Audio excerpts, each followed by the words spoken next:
Avec la loi de refondation de l'école de la République, l'école a beaucoup changé et l'innovation participe bien évidemment à ces changements.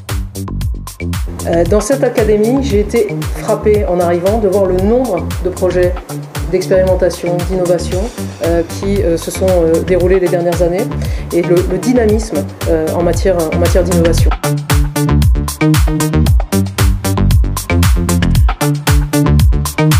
Bonjour, je suis Madame Thi, principale du collège de Villeneuve-sur-Yonne, dans Lyon. Je vous présente aujourd'hui en tant qu'innovation et expérimentation le projet Cycle 3, c'est-à-dire pour renforcer la liaison école-collège et notamment pour mettre en place un réel cycle 3. Nous accueillons tous les jeudis matins 4 classes, 3 classes à Villeneuve-sur-Yonne plus une classe au board. Et nous prenons en charge les élèves de CM2. Quand je dis nous prenons en charge, ce sont les enseignants du collège.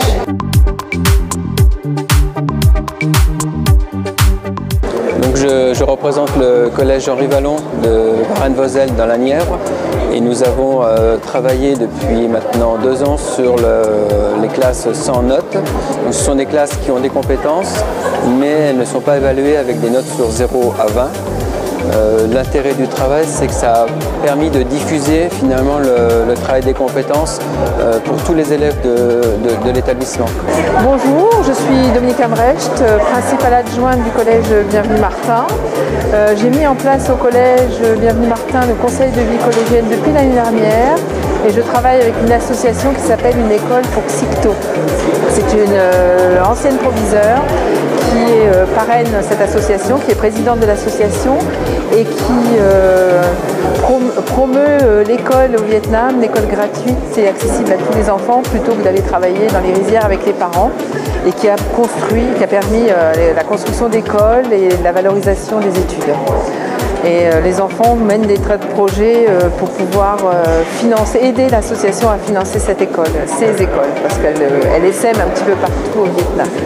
Alors nous vous présentons un projet qui est un interétablissement très ancré sur le territoire, mais également qui vise à ouvrir l'espace sur d'autres espaces nationaux et internationaux.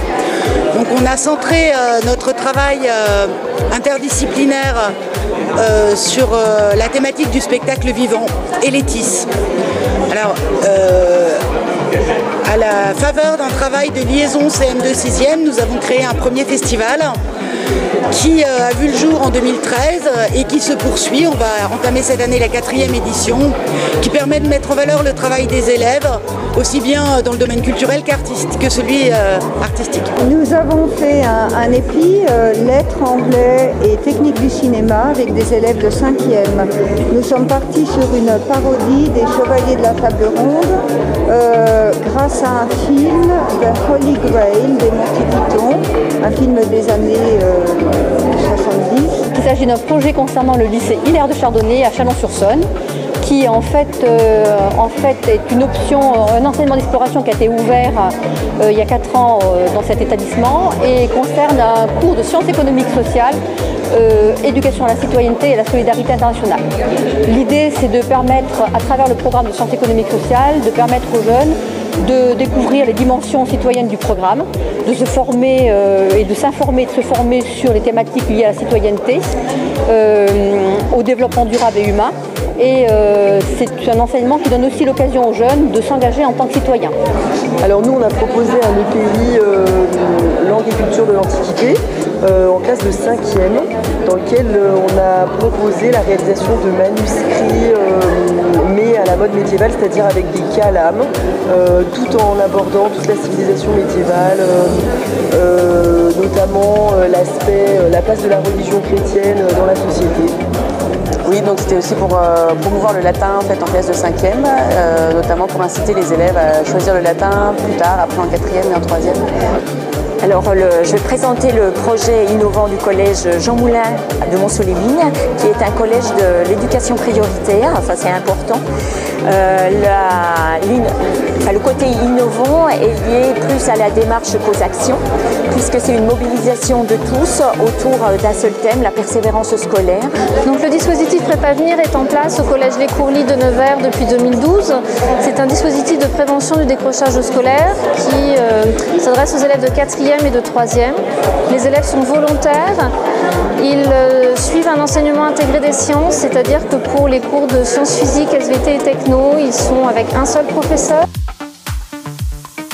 Le système HELP pour les parents fonctionne sous forme de réunion à peu près une fois toutes les 3 semaines. Et au cours des réunions, je présente aux parents la séquence qu'on va travailler avec leurs enfants dans les semaines à venir.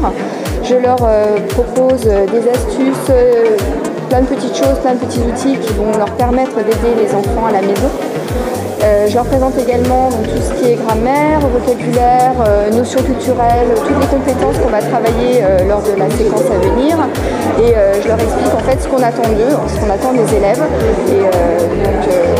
Et donc les parents ont donc des outils ensuite à la maison pour aider leurs enfants.